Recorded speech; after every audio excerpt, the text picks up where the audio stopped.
कुछ लोग बच्चियों की गर्भ में ही हत्या कर देते हैं, कुछ लोग जन्म देने के बाद उनका कत्ल करते हैं और कुछ लोग ऐसे होते हैं जो शायद खून बहाने की हिम्मत नहीं जुटा पाते, इसलिए नवजात बच्चियों को कूड़े कचरे की तरह फेंक देते हैं।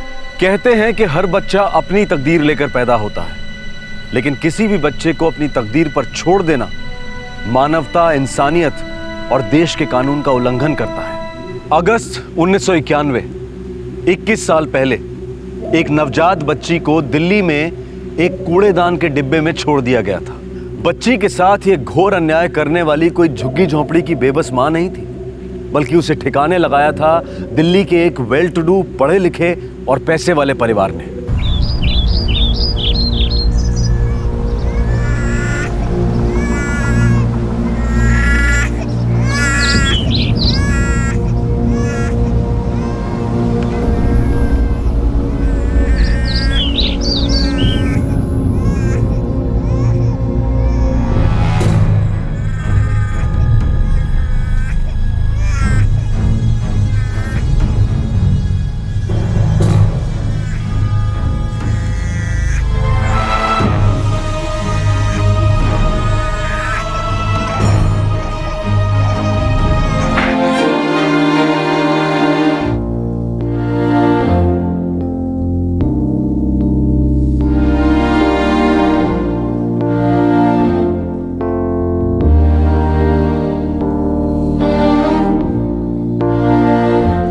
बेटा इसे ऐसे लगाते हैं, देखो, एक के ऊपर एक, ऐसे।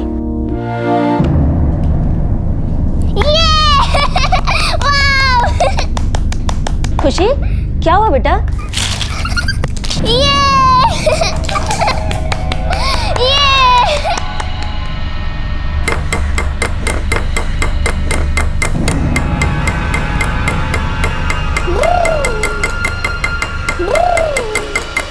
खुशी, क्या हो रहा है? चुपचाप खाना खाओ बेटा। खुशी, खुशी, बच्चों क्वाइट।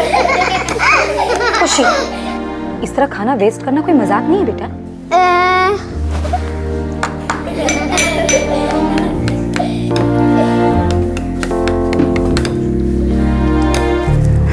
मदर, मुझे लगता है कुछ गड़बड़ है।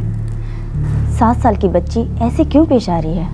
मैं डॉक्टर खुराना का अपॉइंटमेंट ले लेती हूँ। पैदा होते ही खुशी को एक कचरे के डिब्बे में फेंक दिया गया था। एक मिशनरी संस्था ने उसे अपना लिया और 7 साल के बाद यह पता चला कि खुशी को एक प्रॉब्लम है। एक ऐसी प्रॉब्लम जो ऊपरी तौर पर तुरंत पकड़ में नहीं आती। समस्या सिंपल लगती है, लेकिन उसका हल इतना सिंपल नहीं होता। बेटा खुशी, तुम चीजें फेंकती हो? क्या तुम गुस्सा हो? ना। तुम्हें अच्छा लगता है? हाँ। देखो बेटा, जब तुम कोई चीज फेंकती हो तो किसी को भी चोट लग सकती है ना? लग सकती है ना? चोट लग सकती है, लग सकती है, लग सकती है।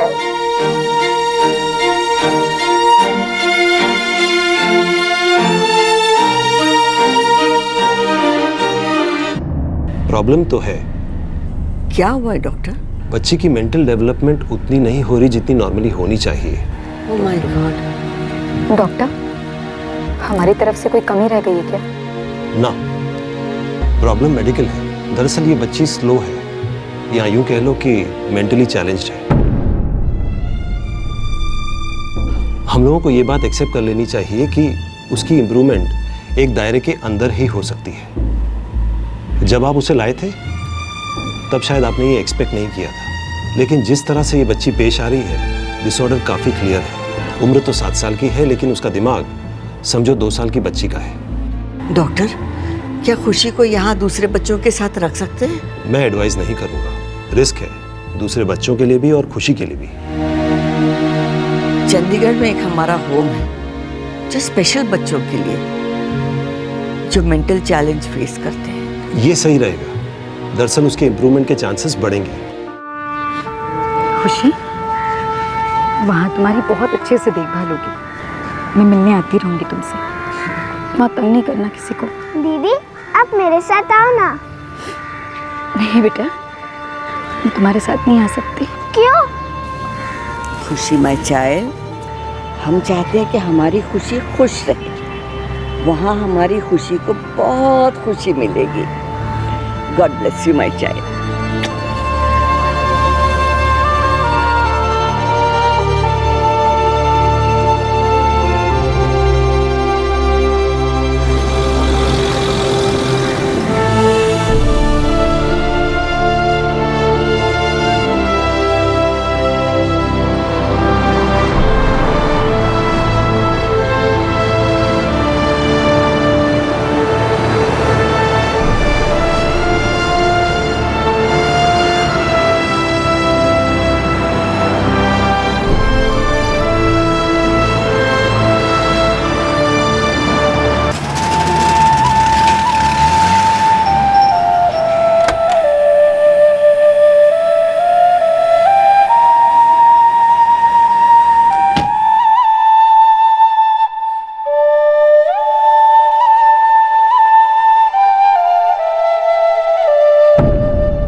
गर्ल्स, कौन मुझे सारे के सारे अल्फाबेट्स एक साथ बताएगा? कम ऑन गर्ल्स, कोशिश करने वाले की कभी हार नहीं होती। कम ऑन, ट्राई तो करो। वेरी गुड, चलो शुरू करो।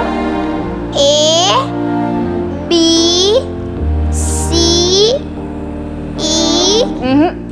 सी और ई के बीच में एक और अल्फाबेट आता है, वो क्या है? A B C E। नहीं नहीं नीलम, खुशी तुम हमें बताओ, सी और ई के बीच में क्या आता है? F। नो नो खुशी, सी और ई के बीच में आता है डी। चलो अब तुम ई से बोलना शुरू करो। E A B। No no Khushi, E F G. E F G A B।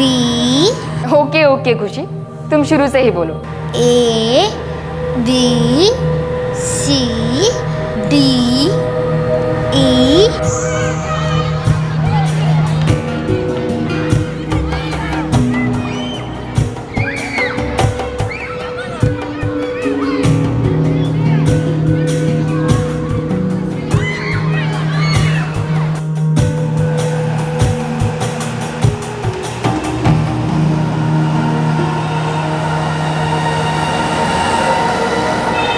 ए खुशी, कहाँ जा रही है? मुझे बाहर की कार देखनी है। बेटा तुम अकेले सड़क पार नहीं कर सकती, क्या? क्योंकि तुम अभी छोटी हो, गुम हो सकती हो। किसी बड़े का तुम्हारे साथ होना जरूरी है। नहीं, पर मुझे बाहर की कार देखनी है। खुशी, सिस्टर लारा तुमको हर सैटरडे संडे को बाहर लेके जाती है ना, तो जब बाहर जाना तो car, tempo, truck, scooter, motorcycle जो चाहे सब देख लेना। नहीं, पर मुझे अभी बाहर की कार देखनी है। नहीं बेटा, अभी तुम बाहर नहीं जा सकती।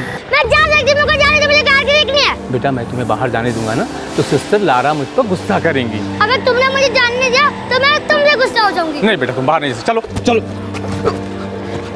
मुझे बाहर की कार देखनी है। अंदर अंदर।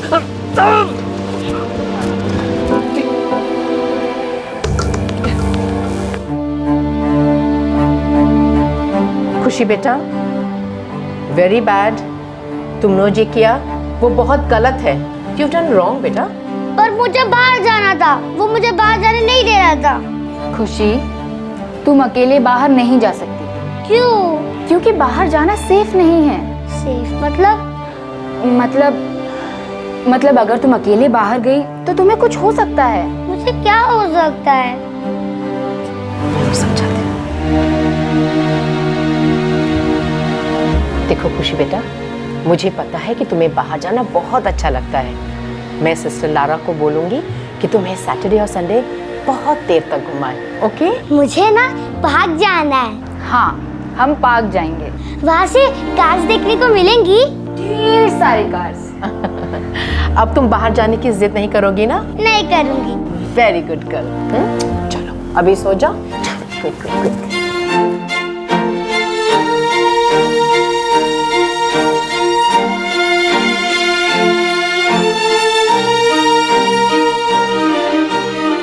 खुशी को खुली हवा में घूमना बेहद पसंद था। खुशी अब 14 साल की हो चुकी थी, लेकिन उसका दिमाग एक 5 साल के बच्चे की तरह था।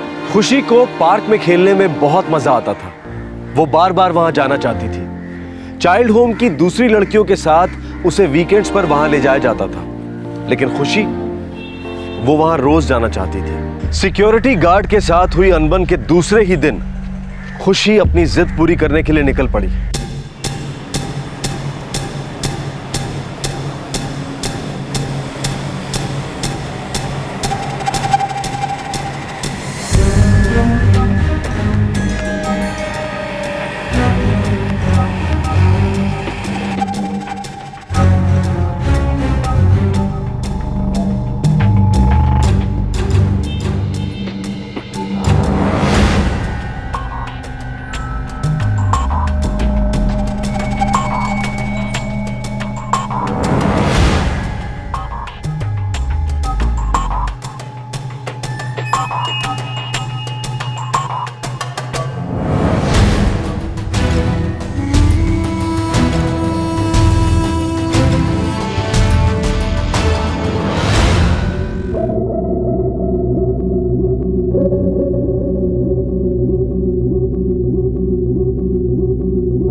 कसम खा के कहता हूँ मैडम, मैंने खुशी को गेट से बाहर जाते हुए नहीं देखा। अगर देखता तो मैं उसे जाने ही नहीं देता। मदर, खुशी अंदर कहीं नहीं है। ओह माय गॉड, ये लड़की गई कहाँ? मुझे लगता है वो छिपकर उस पार्क में गई होगी। उसकी जान जो अटकी है उस पार्क में। उदय जाओ, तुम सेक्टर 22 वाले पार्क में देखा। जी मैडम।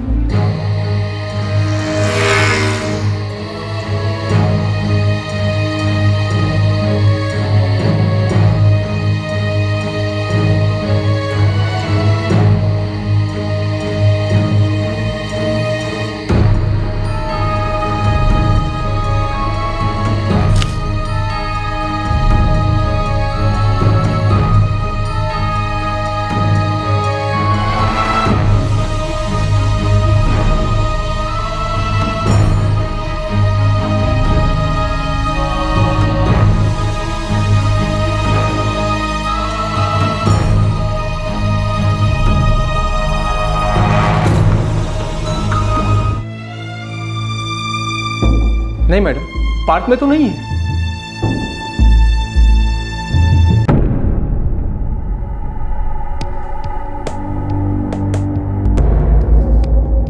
हमें एग्जैक्ट टाइम नहीं पता वो कब गायब हुई, क्योंकि हमारे सिक्योरिटी गार्ड ने उसे बाहर जाते हुए देखा ही नहीं। सर, वो खुशी को पार्क जाना बहुत अच्छा लगता है।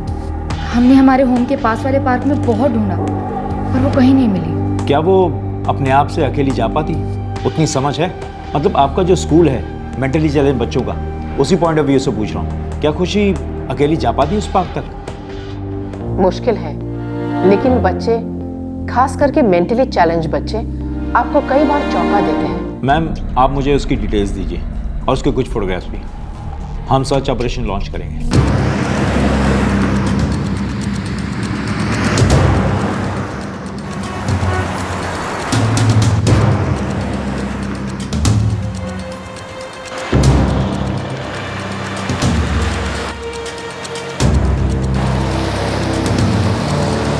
चंडीगढ़ पुलिस ने सारी रात खुशी को ढूंढा, लेकिन उसका कुछ पता नहीं चला।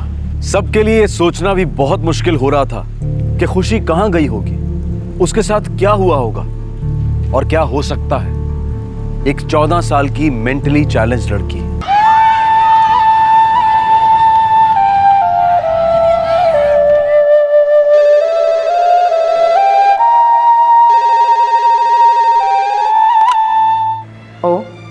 ओके, मैम हमसे जहाँ जहाँ हो सकता था उसे वहाँ ढूंढा है हमने। मैं समझ सकती हूँ ऑफिसर, लेकिन अगर वो वहाँ नहीं है तो कहीं और होगी ना। कुछ कहना मुश्किल है। अगर बच्ची नॉर्मल होती तो वो लोगों से कम्युनिकेट कर पाती। ऑफिसर, खुशी अगर नॉर्मल होती तो हमारे होम में नहीं होती। द फैक्ट रिमेन्स कि वो चैलेंज है और अब चैलेंज समझकर उसे ढूंढ निकालिए प्लीज़, कहीं देर ना हो जाए। मैं समझ सकता हूँ, आप फिक्र मत करिए, मेरी सर्च जारी रहेगी। Thank you officer and God bless you.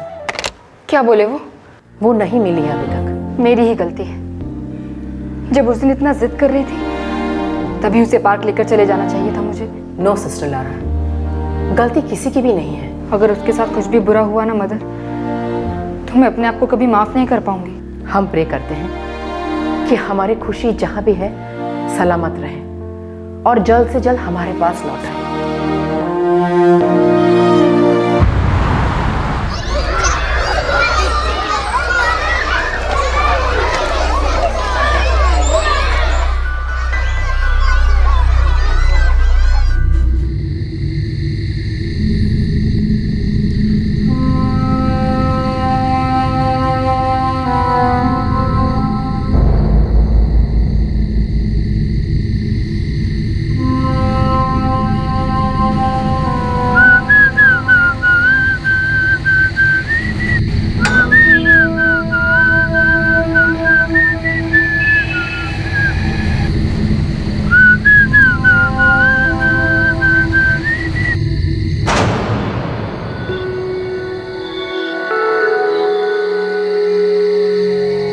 हे लड़की, उठो, अरे उठो।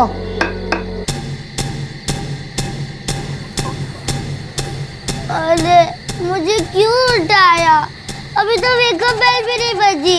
लड़की ऐसे सो नहीं सकते यहाँ पर। क्यों? नहीं, मुझे सोने दो। नाम क्या है तेरा? नहीं बताऊंगी, मुझे सोने दो। अच्छा ये बताओ, आई कहाँ से हो? मुझे नहीं पता मैं कहाँ से आई हूँ, मुझे सोने दो। अरे क्या सोने दो लगा रखा है? हाँ, ये अनाथ आश्रम है क्या? चलो निकलो यहाँ से, चलो। नहीं, देखो तुम मुझे सोने दो, नहीं तो मैं तुम्हें मारूंगी। मारेगी? हाँ। मुझे मारेगी? हाँ। चल निकल, मारूंगा डंडा, चल। पागल है लड़की, अजीब तरीके से बात करती है, जंगली की तरह नोचती है। बेटा, बेटा उठो। अच्छा बताओ, तुम्हारा घर कहाँ पर है? मुझे नहीं पता मेरा घर कहाँ पर है। अच्छा तुम्हारे घर पर कौन कौन है? मुझे नहीं पता मेरे घर में कौन कौन है। मुझे नींद आ रही है, मुझे भूख भी लग रही है।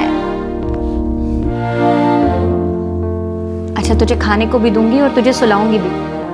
पहले ये तो बताओ कि तुम्हारा घर कहाँ है? मुझे नहीं पता मेरा घर कहाँ है, मुझे सोने दो।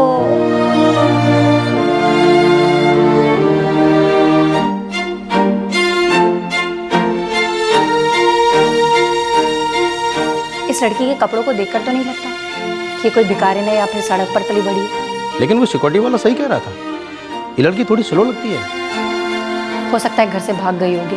हो सकता है, पर हो सकता है कुछ और हुआ हो। किसी ने छोड़ दिया होगा जानबूझकर। इतनी बड़ी लड़की को ज्यादातर लोग ऐसी बच्चियों को छोटी उम्र में छोड़ दिया करते हैं। एक काम करते हैं, बड़े साहब से बात करते हैं, वही कोई ना कोई रास्ता निकालेंगे।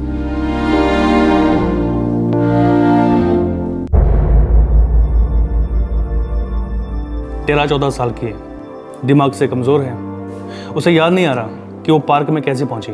पर ये तो याद होगा ना कि वो पार्क में क्या कर रही थी। कहती है उसे पार्क बेहद पसंद है। दरअसल बच्चों की तरह बिहेव करती है। बोल रही थी जब अंधेरा हो गया तो नींद आने लगी और वो पार्क में ही सो गई। पार्क की सिक्योरिटी क्या कहती है? एक सिक्योरिटी का ड्यूटी पर था, पर उसका कहना यह है कि उसने भी तभी नोटिस किया जब अंधेरा हो गया, वो भी जब पार्क के बेंच पे सो रही थी। नारी निवास भेज देते हैं। हम उम्मीद करते हैं कि उसे कुछ ना कुछ तो याद आ जाए कि वो कौन है, कहाँ से आई है।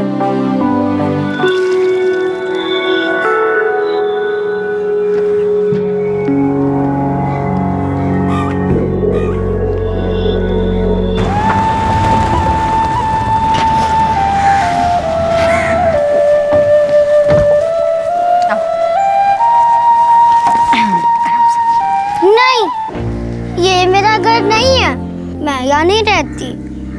तो फिर कहाँ है तुम्हारा? याद नहीं आ रहा। कोई बात नहीं, जब तक तुम्हें याद नहीं आता तब तक तुम यहीं रहो, ठीक है? चलो।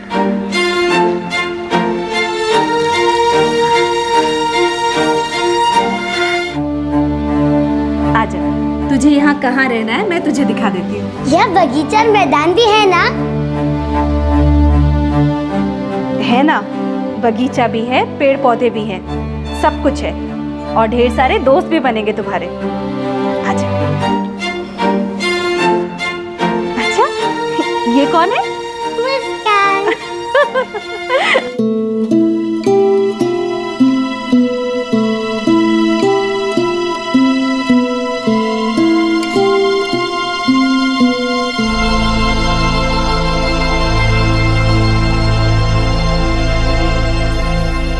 ये खुशी, तेरी इस गुड़िया का नाम क्या है?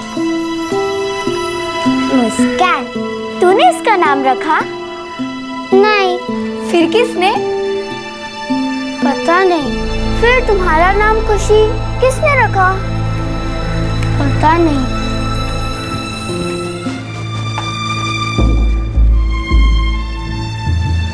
ओए कुड़ियों, आजकल देख रही हूँ बातें ज्यादा और काम कम हो रहा है। मुंह बंद कर, हाथ चलाओ। क्या कर रहे हो तुम दोनों? हाँ, जल्दी जल्दी करो। बीजी, बीजी, मुझे काम नहीं करना, मुझे पार्क में खेलने जाना है। देख खुशी, 2 बार की रोटी कमानी है ना, तो काम तो करना ही पड़ेगा। और तू बड़ी हो रही है, समझा कर। और ये खेलने वेलने से पेट नहीं भरेगा तेरा। हाँ, चल जा, बैठ जा और काम कर जा। पर बीजी, मुझे काम नहीं करना, मैं काम कल कर लूंगी, पर मुझे भी पार्क में खेलने जाना है। लेकिन रुक, ए हाथ चलाओ। हाँ, मुंह देख रही है। चल मेरे साथ आ।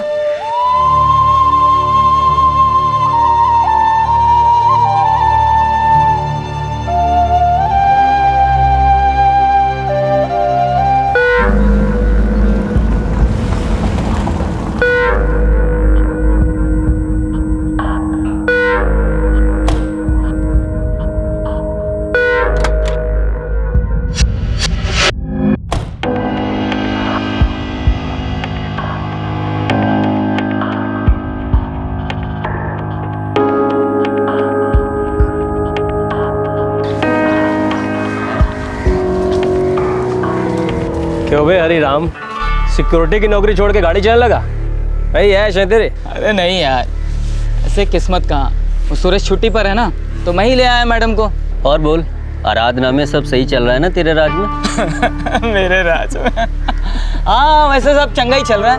और तुम लोग बताओ, क्या नया? यहाँ क्या नया होगा, वही पुराना यार। क्यों, लड़की तो नहीं है? हरिराम, ये लड़की दिखती है का दिमाग से ना एकदम बच्ची है। वो होते ना कम दिमाग के ढीले, उस तरह की। और नाम खुशी है इसका। अच्छा, सारा दिन गुड़िया के साथ खेलती रहती है बस। ये तो खुद गुड़िया लगती है, और मुझे तो एक कम दिमाग वाली मेंटल नहीं लगती।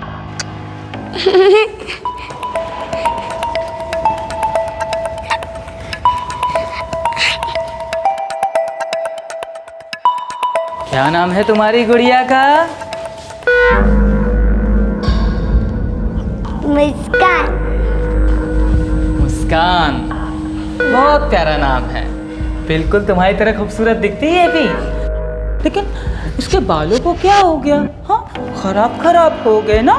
मुझे इसके बाल बनाने नहीं आते। कोई बात नहीं, मुझे आता है ना, मैं बना दूंगा। लाओ। हाँ, चलो पहले हम इसकी चोटी बनाते हैं। हाँ। ये देखो, ये बन गई 2-2 चोटी। ये देखो।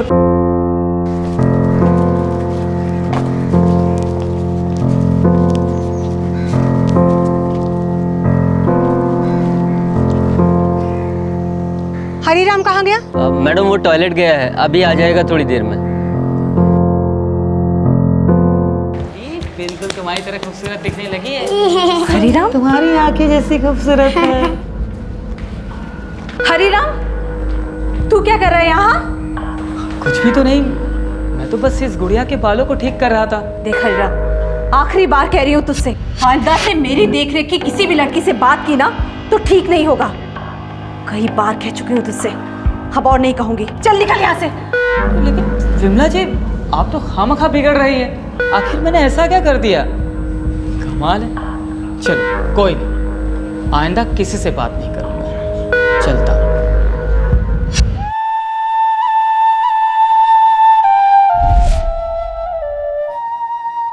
फिर 1998 में 7 साल की उम्र में पहुंची चंडीगढ़ के चेतना होम फॉर स्पेशल चिल्ड्रन, और फिर 2005 में चेतना होम से भागकर पहुंची नारी निवास। उम्र 14 साल। 14 साल की उम्र तक खुशी जिंदगी के कई पेचीदा लम्हों से गुजरी थी। उसने शायद ही उनका मतलब समझा होगा। उसे शायद कोई फर्क ही नहीं पड़ा होगा कि वो कहां है, किन लोगों के बीच है और वो लोग कैसे हैं। चंडीगढ़ के सेक्टर 24 के नारी निवास में खुशी ने 4 साल बिताए। अब वो 18 साल की हो चुकी थी, कानूनी नजरिए से बालिग थी। अब उसका तबादला किया गया आराधना संस्थान में, जहां हालात की मारी औरतों को पनाह मिलती है, रोजगार मिलता है। आइए देखते हैं कि खुशी को यहां पर क्या मिला।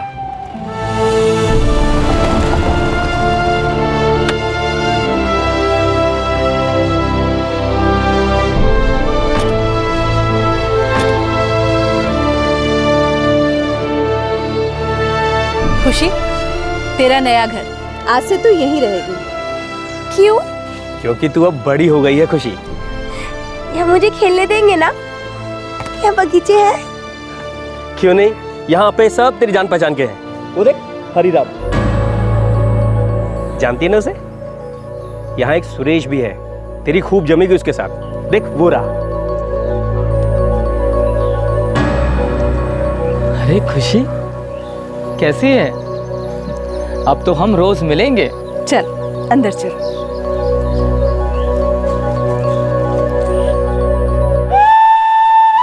बड़ी प्यारी है और इसकी मुस्कान और भी ज्यादा प्यारी है। लेकिन ये बड़ी नहीं होती। होगी ना, देखना एक दिन अचानक से ही बड़ी हो जाएगी। खुशी, ये तेरी छाया दीदी है, ये तेरा उतना ही ख्याल रखेंगी जितना मैं रखती थी। लेकिन आप मत जाओ ना। अरे पगली, मैं तुझे छोड़कर थोड़ी ना जा रही हूँ। मैं तुझसे मिलने आती रहूंगी, और तेरी इस मुस्कान से भी।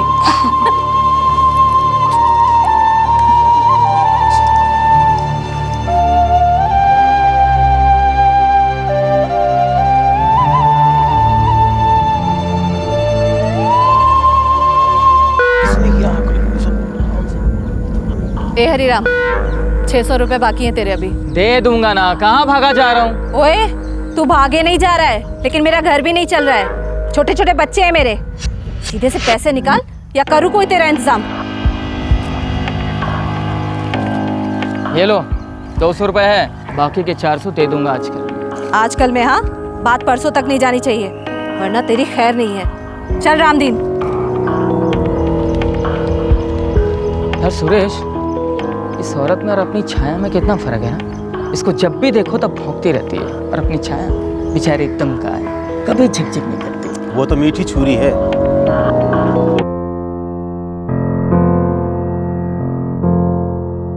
मैडम, रूम नंबर 4 में जो बेड खाली था वो मैंने खुशी को दे दिया है। अच्छा किया। बस अब ख्याल रहे, लड़की की जो भी ज़रूरतें हैं उन्हें पूरी करो। वो स्पेशल केस है। जी मैडम, समझती हूँ, और खुशी बहुत प्यारी भी है, मैं उसे संभाल लूँगी। बाकी की सभी औरतों से, खास तौर पर लड़कियों से कह दो कि उसका मजाक न उड़ाए, प्यार से पेश आए। जी मैडम, मैं सभी को समझा दूंगी।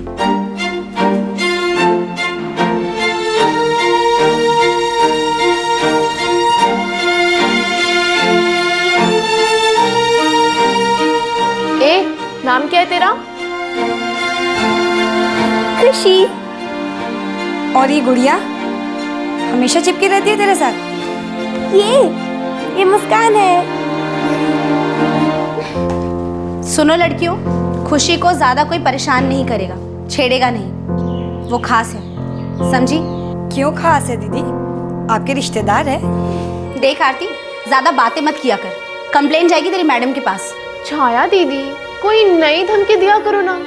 हर बार बस वही, मैडम के पास ले जाऊंगी, मैडम के पास ले जाऊंगी, जैसे कि हम लोग डर कर काम जाती हैं।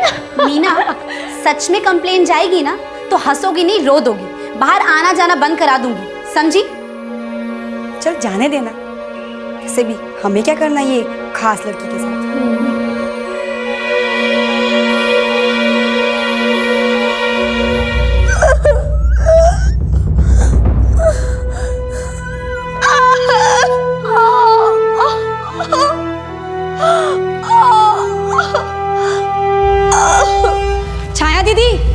छाया दीदी, आपकी वो खास है ना खुशी, वो रो रही है। क्यों?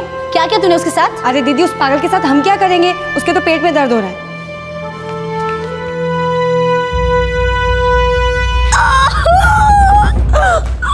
क्या हुआ खुशी? बहुत दुख रहा है। मैं तुम्हारे लिए दवाई लेके आती हूँ, आराम मिलेगा तुम्हें उससे। रोना नहीं, ठीक है? मैं अभी आती हूँ।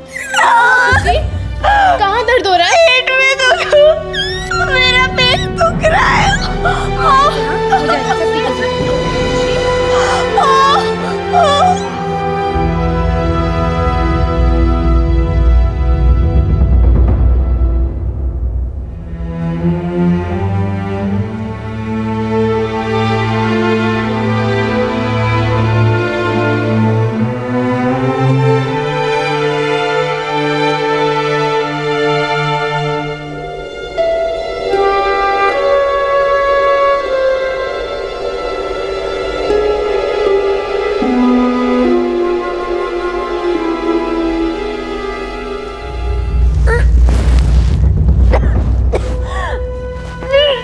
खुशी, खुशी ये क्या?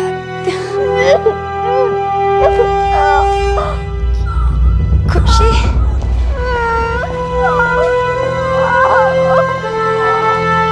क्या हुआ? मैडम वो खुशी खुशी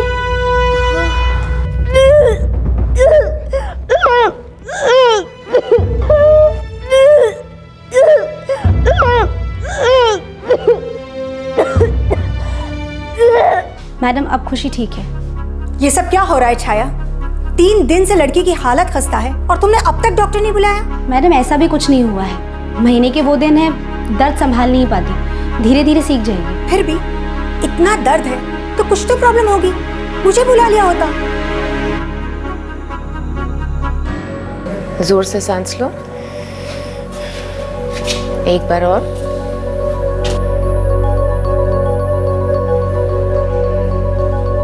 दर्द हो रहा है?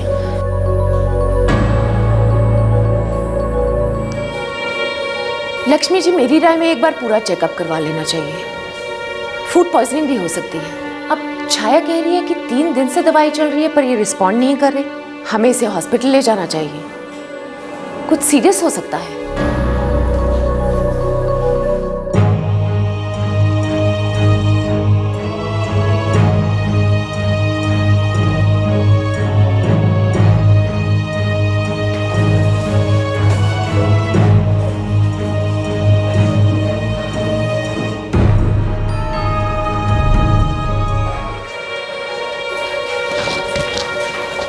डॉक्टर सीमा, क्या बात है?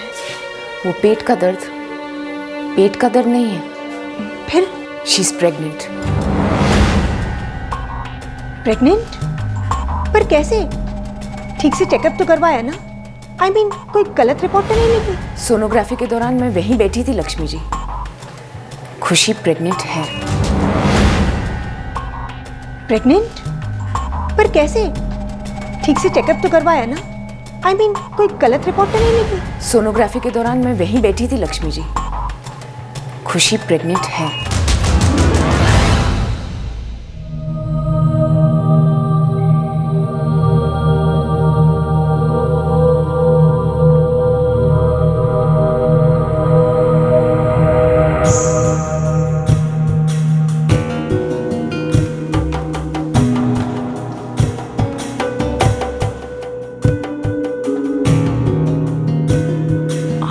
हमारी संस्था में ऐसा नहीं हुआ। दिस इज इम्पॉसिबल डॉक्टर सीमा। कुछ तो बहुत गड़बड़ चल रहा है हमारे यहाँ, बहुत गलत हो रहा है।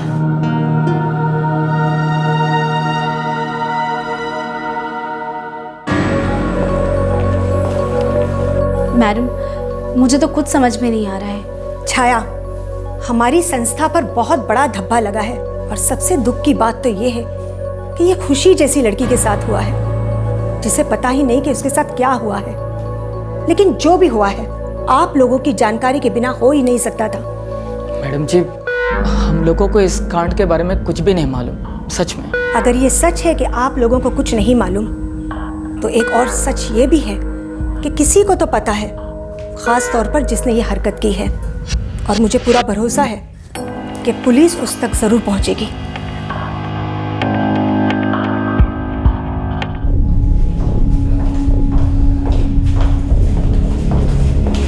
डीएसपी साहब, खुशी एक मेंटली चैलेंज लड़की है।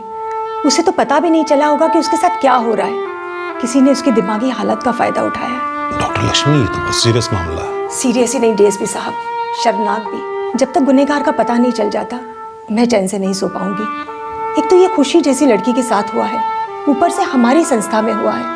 क्या पता ऐसी और लड़कियां होंगी जो शिकार हुई होंगी और बोलने से डर रही हैं। जी, पॉसिबिलिटी है कि ये सिंगल आइसोलेटेड केस नहीं है। हम इस केस की तह तक जाएंगे और हमें सारे जवाब वहीं से मिलेंगे।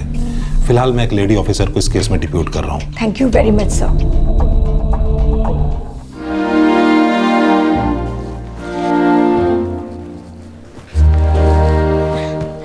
दीदी, मेरे भी बाल बना ना। इधर बना के देती हूँ। खुशी, कौन था वो? कौन? वही आदमी जिसने तुम्हारे साथ ये सब किया। क्या किया? वही जो तुम्हारे करीब आया, तुम्हें छुआ। पता नहीं उसने मुझे क्या किया। कुछ नहीं, तू मीना दीदी के साथ जा, मैं आती हूँ। हाँ, मैं मुस्कान को लाती हूँ।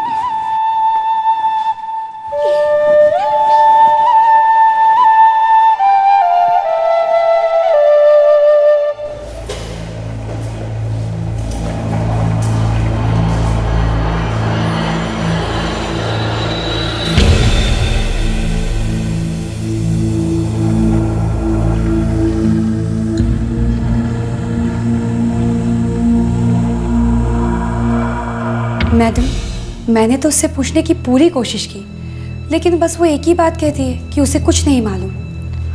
आरती, क्या उसे ये पता है कि तुम उससे क्या पूछ रही हो? यहाँ पर हम लोग किस बारे में बात कर रहे हैं? मैडम, मुझे नहीं लगता कि उसे कुछ भी पता है। ठीक है आरती, तुम जा सकते हो।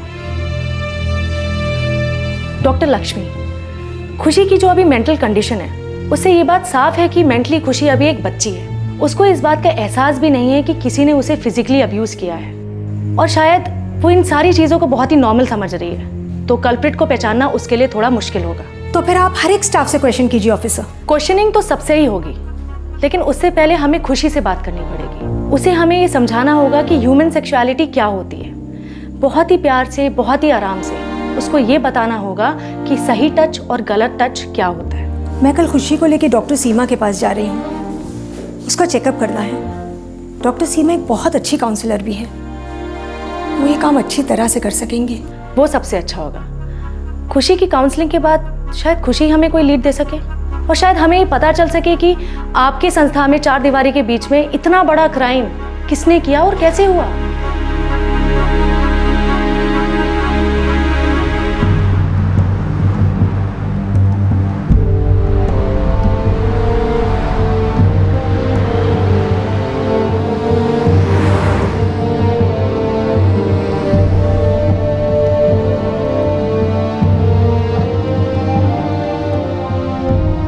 खुशी, मैं तुमसे कुछ सवाल पूछने वाली हूँ। ओके? सवाल? कैसे सवाल? सीधे से है। जवाब जानती हो तो दे देना, हाँ या ना में। ठीक है? ठीक है। Very good.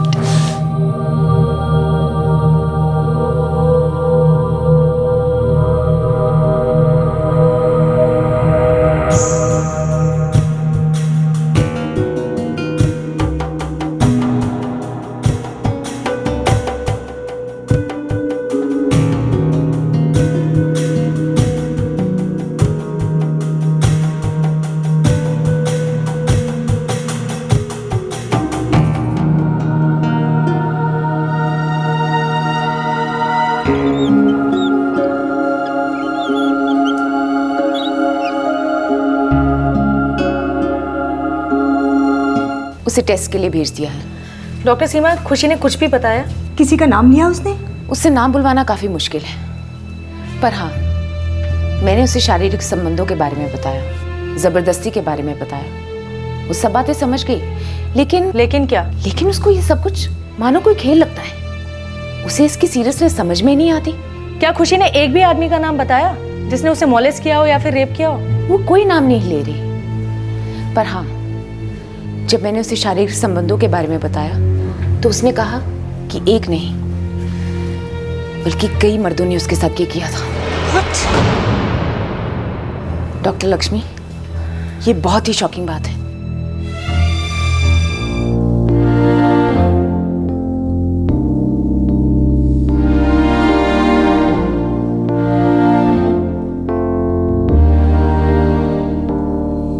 फीटस 10 वीक्स का है, मतलब खुशी 2.5 महीने प्रेग्नेंट।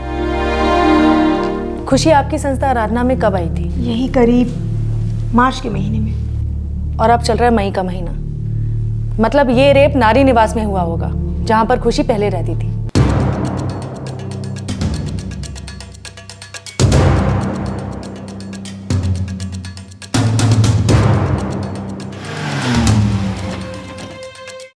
एक तरफ इन्वेस्टिगेशन खुशी के गुनहगारों को पकड़ने की कोशिश में आगे बढ़ रही थी, पर दूसरी तरफ एक बहुत बड़ी चिंता सबको खाए जा रही थी कि एक 18 साल की मेंटली चैलेंज लड़की मां बनने वाली थी। क्या यह सही था कि खुशी पर इतनी बड़ी जिम्मेदारी डाली जाए, जबकि उसे एक नॉर्मल औरत की तरह मां बनने का मतलब भी नहीं पता था? लक्ष्मी जी, मैं इस प्रेगनेंसी के खिलाफ हूँ। खुशी बच्चा जनने के लिए रेडी नहीं है।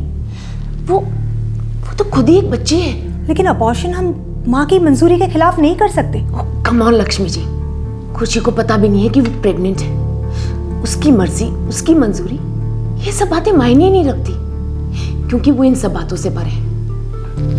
देर हो जाने से पहले we have to do it। हम ये डिसीजन अपने आप नहीं ले सकते डॉक्टर सीमा, इसके लिए हमें कोर्ट की मंजूरी लेना जरूरी है। तो जो भी लीगल प्रोसीडिंग्स है तुरंत इनिशिएट कीजिए, फास्ट ट्रैक पर लक्ष्मी जी। हर दिन, हर हफ्ता, मतलब आप समझ रही है ना? ले खुशी, ये तू खा। नहीं दीदी, मुझे ये नहीं खाना।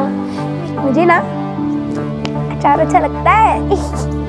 नहीं खुशी, तुम्हें सब कुछ खाना पड़ेगा, नहीं तो आपकी अच्छी सेहत कैसे बनेगी? क्यों मीना दीदी? क्योंकि तू देख खुशी, तेरे हर क्यों का जवाब नहीं है हम लोगों के पास। मेरे हर क्यों का जवाब क्यों नहीं है आपके पास? क्योंकि तुमसे जीतना बिल्कुल नामुमकिन है, इसलिए। भारती दीदी, मीना दीदी, हम खाना खाने के बाद खेलने जाए? ये क्या कह रही हैं आप?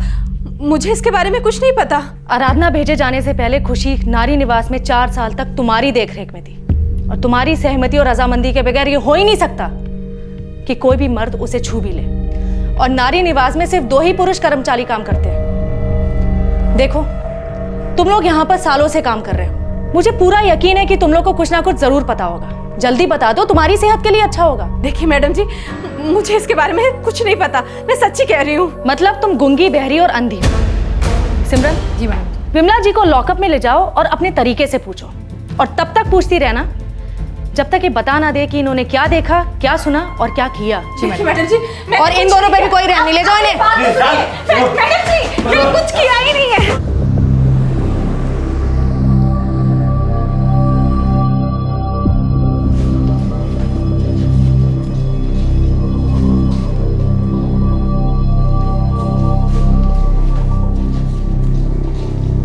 सर, हमें इस मामले पर जल्द से जल्द फैसला चाहिए। मुझे 1 दिन चाहिए होगा इस केस को स्टडी करने के लिए। Thank you sir.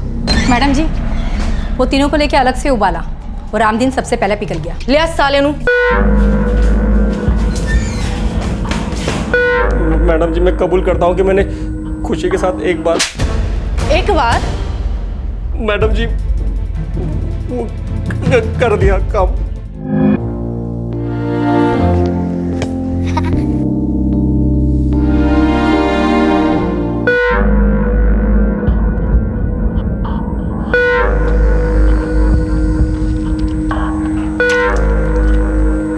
ए खुशी, चल घुमा लाता तुझे।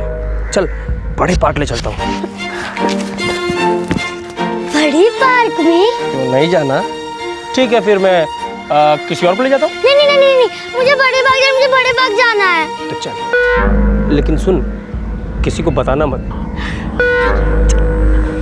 बड़े पार्क में जाएंगे, वहाँ पे आइसक्रीम खाएंगे। और क्या क्या पसंद है तुझे? झूला झूलना। चल झूला झूलेंगे। रब दी सौ मैडम जी, लेकिन मैं इस काम में अकेला नहीं था। साले, हर एक कुत्ते का नाम दस मैनू। मैडम जी, एक कुलवंत था, वो नारी निवास का सिक्योरिटी वाला। और मैडम जी हरिराम, वो आराधना का सिक्योरिटी गार्ड। जी मैडम जी, और वो सुरेश भी था, आराधना का ड्राइवर। साले, तुम चारों मिलके साजिश में शामिल थे और किसी को कानो कान खबर ही नहीं थी। इन मुजरिमों में से एक ने पुलिस इंटेरोगेशन के सामने अपने घुटने टेक दिए और बाकी मुजरिमों के नाम सामने आए। इन 4 मर्दों ने मिलकर एक 18 साल की मेंटली चैलेंज लड़की को सेक्सुअली एक्सप्लॉइट किया था, उसका रेप किया था। और ये बात उस लड़की की समझ में भी नहीं आई कि उसके साथ क्या हुआ है। पर अब सवाल यह था कि यह कैसे मुमकिन हुआ था। ये चारों 2 अलग अलग सरकारी संस्थाओं के मुलाजिम थे, जहां पर जरूरतमंद महिलाओं को सहारा मिलता है। ऐसे माहौल में इतनी बड़ी वारदात बिना और लोगों के शामिल हुए हो ही नहीं सकती थी। तो कौन थे ये लोग जिन्होंने खुशी के साथ हुए अत्याचार में मदद की थी?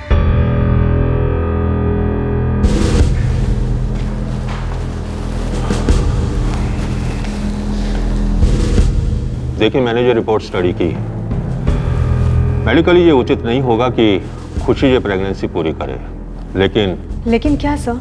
लेकिन मेडिकल टर्मिनेशन ऑफ प्रेगनेंसी या अबॉर्शन का ऑर्डर करने से पहले हमें बहुत बार सोचना होगा।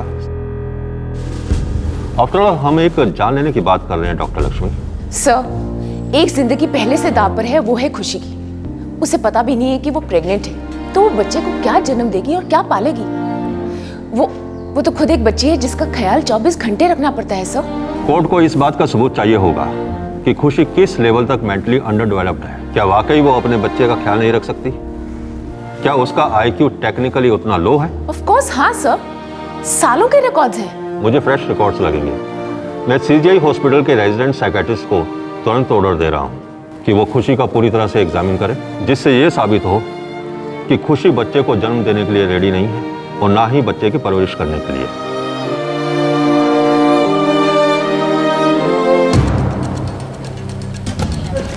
क्या चल रहा है?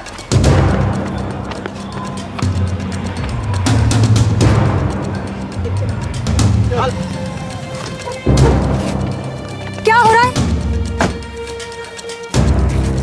क्या हो रहा है ये सब? लक्ष्मी जी, नारी निवास की विमला और आपकी आराधना संस्था की छाया दोनों इस क्राइम में इन्वॉल्व हैं। ये आप क्या कह रही हैं? आपके रामदीन ने सब कुछ उगल दिया है। रामदीन, सुरेश, कुलवंत और हरिराम। विमला और छाया ने पैसे लिए थे मुंह बंद रखने के लिए। लक्ष्मी जी, इन चारों ने 4 साल तक खुशी का इस्तेमाल किया और बार बार किया।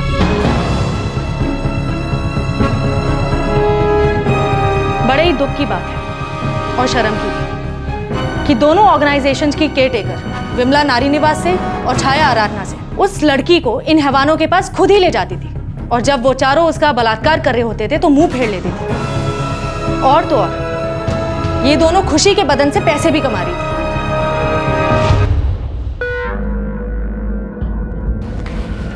हरिराम, तू क्या कर रहा है यहाँ? कुछ भी तो नहीं, मैं तो बस इस गुड़िया के बालों को ठीक कर रहा था। देख हरिराम, आखिरी बार कह रही हूँ तुझसे, आइंदा से मेरी देखरेख की किसी भी लड़की से बात की ना तो ठीक नहीं होगा। आइंदा किसी से बात नहीं करूंगा। चलता। ओए, क्या कर रहा था तू यहाँ? बोल, क्या कर रहा था? कुछ भी तो नहीं। ओए, कल की पैदाइश नहीं है मेरी और ना ही उस मेंटल की तरह ढीली हूँ। करूँ तेरी रिपोर्ट लक्ष्मी मैडम से, छुड़वा दूँ तेरी नौकरी? ओए, चुप होए।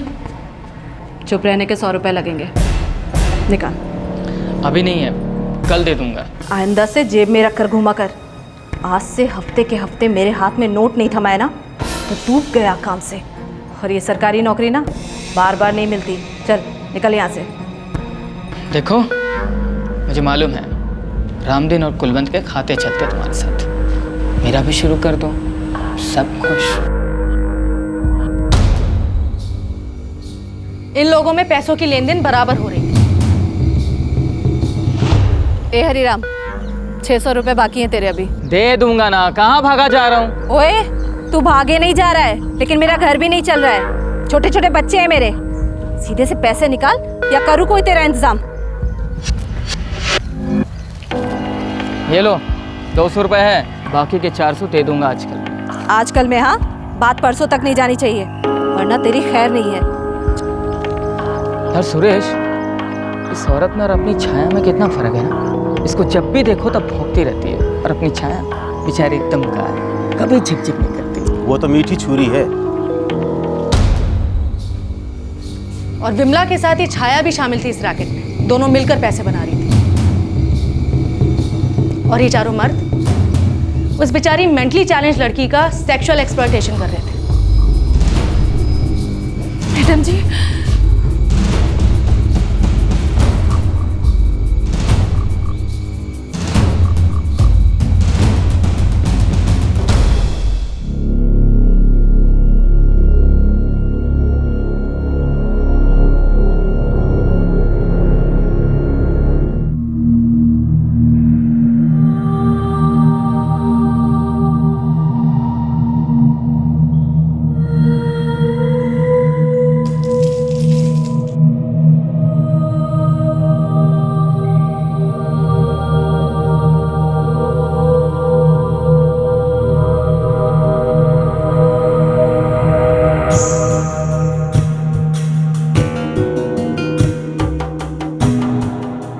ऑन एन एवरेज एक एडल्ट की IQ लेवल 90 मिल्स होती है। खुशी की रीडिंग्स क्या थी डॉक्टर? 60 है, नॉर्मल से काफ़ी कम। आप खुशी की रिपोर्ट्स में क्या सजेस्ट करेंगे? सीधी सी बात है लक्ष्मी जी, खुशी माँ बनने के लिए तैयार नहीं है और आगे कभी होगी भी नहीं।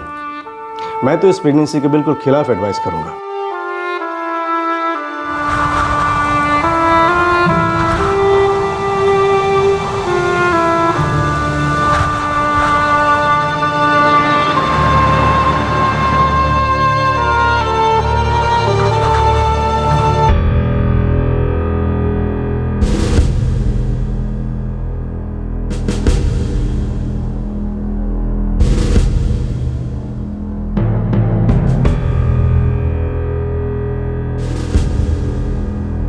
अदालत ने खुशी की प्रेगनेंसी को टर्मिनेट करने की सैंक्शन दे दी। कंसल्टिंग साइकियाट्रिस्ट ने पूरी छानबीन और टेस्टिंग के बाद यह राय दी कि खुशी इस मेंटल पोजीशन में नहीं है कि वो बच्चे को जन्म दे और आगे उसकी परवरिश की जिम्मेदारी उठा सके। बेटा, ज्यादा दर्द नहीं होगा, बस जैसा डॉक्टर कहते हैं ना वो करते जाना। डॉक्टर क्या करेंगे? खुशी बेटा, एक छोटा सा ऑपरेशन है। ऑपरेशन?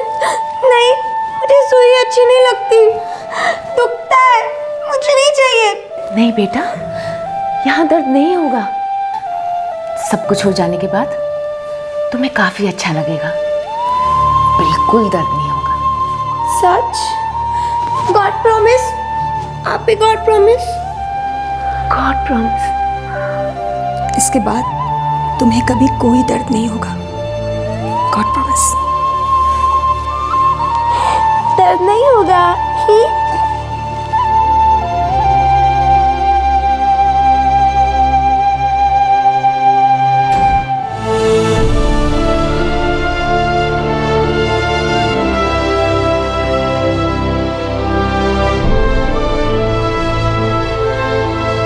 हाई कोर्ट ने खुशी के पेट में पल रहे फीटस के अबॉर्शन का सैंक्शन दे दिया था। ये न्यूज रिपोर्ट एक सोशल वर्कर वकील तक पहुंची और उन्हें लगा कि सिर्फ मेडिकल रिपोर्ट्स के बेसिस पर यह फैसला करना बहुत गलत होगा। उन्हें लगा कि खुशी की रजामंदी के बिना यह अबॉर्शन नहीं होना चाहिए। हाई कोर्ट के इस फैसले के खिलाफ उन्होंने सुप्रीम कोर्ट के दरवाजे पर दस्तक दी। सर, अकॉर्डिंग टू 1971 के medical termination of pregnancy act, किसी भी अबॉर्शन से पहले उस लड़की या औरत की इच्छा के बारे में जानना बहुत ज़रूरी है। पर इस केस में तो प्रेग्नेंट औरत को मेडिकली अनफिट करार दिया गया है प्रेगनेंसी के लिए।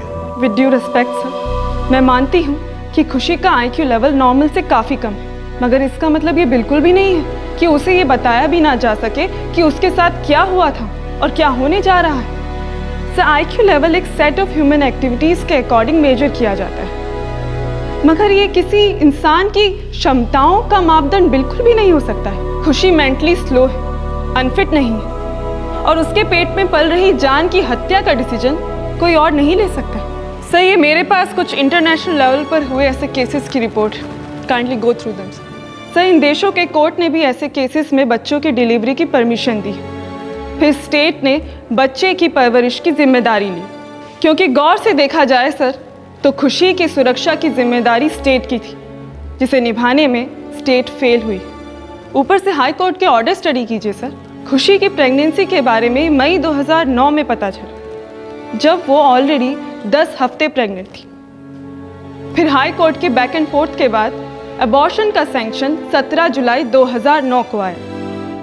तब तक खुशी 4 महीने प्रेग्नेंट हो चुकी थी। इस स्टेज पर मेडिकल टर्मिनेशन ऑफ प्रेगनेंसी खुशी की जान को बहुत बड़ा रिस्क हो सकता है। सर, मैं मानती हूँ कि डॉक्टर लक्ष्मी और डॉक्टर सीमा के इरादे नेक हैं, मगर उनका फैसला टाइमिंग के अनुसार बिल्कुल गलत, वेरी रिस्की, अनफेयर है सर।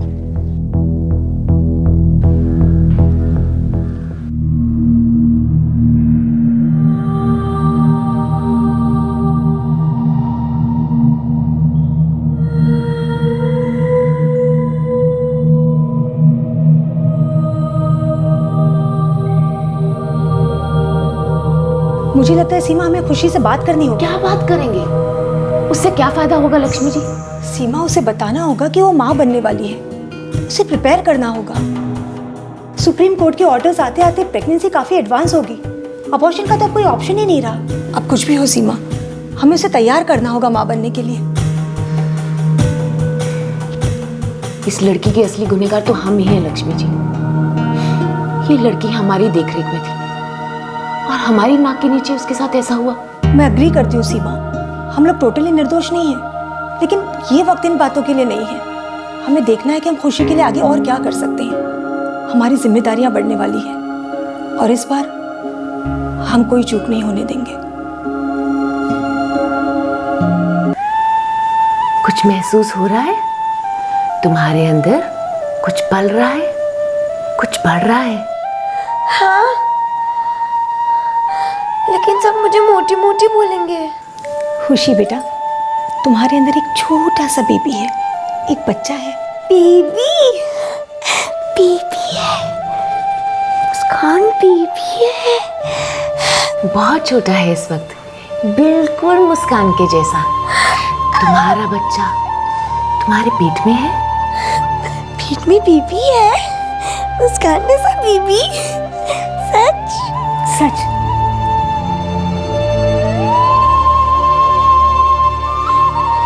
मुझे दिख रहा क्यों नहीं है?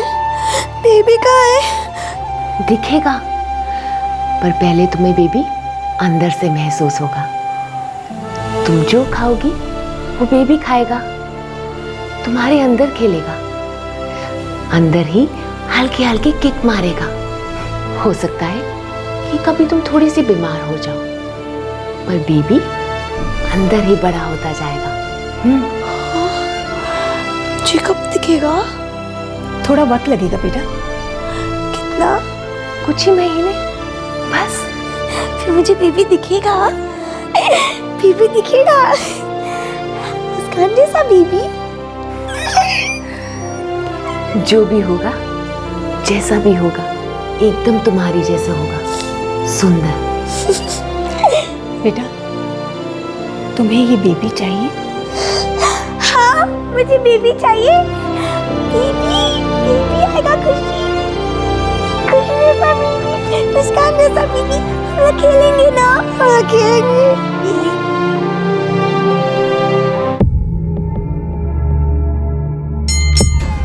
जी मैडम जी, चारों के ब्लड सैंपल्स ले लो। हरिराम, सुरेश, रामदीन और कुलवंत। जी मैडम जी, लेकिन पूछ सकती हूँ क्यों? कोर्ट से ऑर्डर आया है, खुशी बच्चा जनेगी। ये अदालत हाई कोर्ट का पास किया हुआ ऑर्डर खारिज कर दिए। खुशी के प्रेगनेंसी का मेडिकल टर्मिनेशन ऑर्डर कैंसिल किया जाता है। ये अदालत आराधना संस्थान और नारी निवास दोनों को ये ऑर्डर देती है कि खुशी की देखभाल अच्छी तरह से की जाए, उसे अच्छी से अच्छी मेडिकल फैसिलिटी प्रोवाइड की जाए ताकि डिलीवरी ठीक से हो सके। बच्चा दुनिया में आने के बाद ये सरकार की जिम्मेदारी होगी कि वो माँ और बच्चा दोनों की देखभाल करें ताकि उन दोनों को इज्जत से अच्छी जिंदगी जीने का मौका मिले।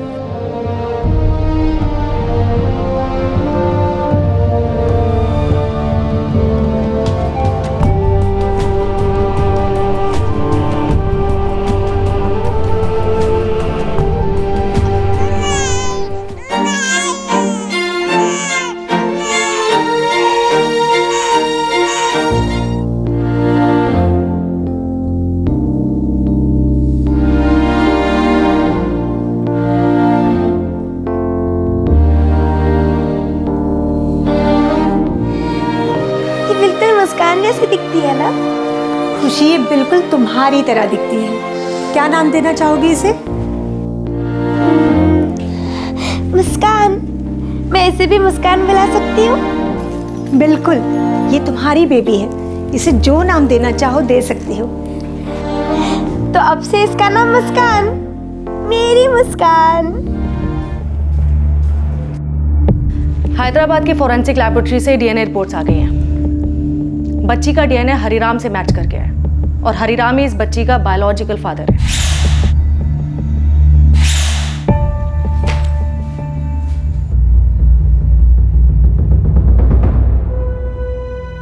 ये अदालत विमला, छाया, रामदीन, सुरेश, कुलवंत और हरिराम इन सभी को खुशी का शोषण करने के केस में गुनहगार मानती है।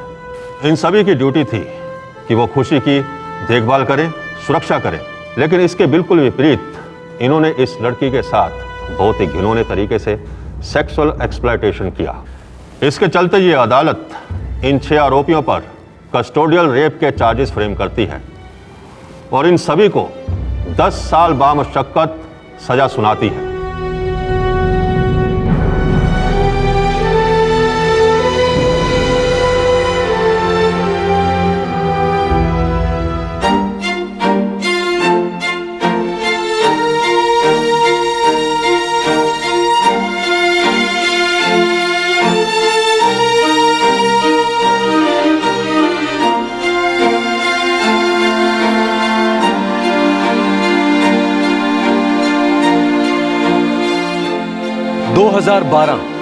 मुस्कान अब 2.5 साल की हो चुकी है और मेडिकली वो पूरी तरह से नॉर्मल पाई गई है। मुस्कान के जन्म के बाद खुशी की भी मेंटल ग्रोथ हो रही है। वो अपनी बच्ची से बहुत प्यार करती है। माँ और बेटी की देखभाल आराधना संस्थान कर रहा है। क्राइम पेट्रोल उन तमाम चैरिटेबल ऑर्गेनाइजेशंस को सल्यूट करता है जो उन बच्चों को गोद लेकर एक महान काम कर रहे हैं जिनके माँ बाप उन्हें मरने के लिए छोड़ देते हैं। ये संस्थाएं इंसानियत की जोत जलाए रखती है।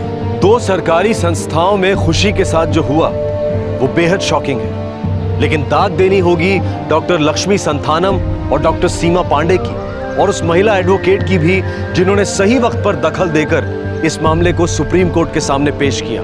डॉक्टर लक्ष्मी ने प्रण लिया था कि वो मुजरिमों को पकड़वा कर रहेंगी, इसीलिए उन्होंने पुलिस कंप्लेंट फाइल की और बात आगे बढ़ी। ये कदम सराहनीय है कि एक संस्था के मुखिया ने अपनी ही संस्था में जन्मी गंदगी को साफ करने के लिए बहादुरी से कदम आगे बढ़ाए। ये केस एक दस्तक है ऐसी सभी ऑर्गेनाइजेशंस के हेड्स के लिए, फिर चाहे वो प्राइवेट हो या सरकारी, कि अगर आपकी ऑर्गेनाइजेशन में, आपकी संस्था में कुछ गलत हो रहा हो, बड़ी से बड़ी गलतियां हो रही हो, तो उनका सामना कीजिए, उन्हें सुधारने की कोशिश कीजिए, क्योंकि सच को छुपाने से झूठ की बदबू बर्दाश्त के बाहर चली जाती है। गलती निचले लेवल पर हुई हो या किसी भी लेवल पर, और शायद संस्था के अध्यक्ष को इसके बारे में पता भी ना चले, लेकिन पता चलने पर जो रवैया अपनाया जाता है वो अग्नि परीक्षा होती है उस अध्यक्ष, उस मुखिया की कि वो किस मिट्टी का बना है। आपसे फिर मुलाकात होगी क्राइम पेट्रोल दस्तक के एक और एपिसोड में, जहां बयां होगी जुर्म की एक और कहानी। इस तरह के और भी एपिसोड देखने के लिए हमारे चैनल को सब्सक्राइब करें और बेल आइकन दबाना ना भूलें।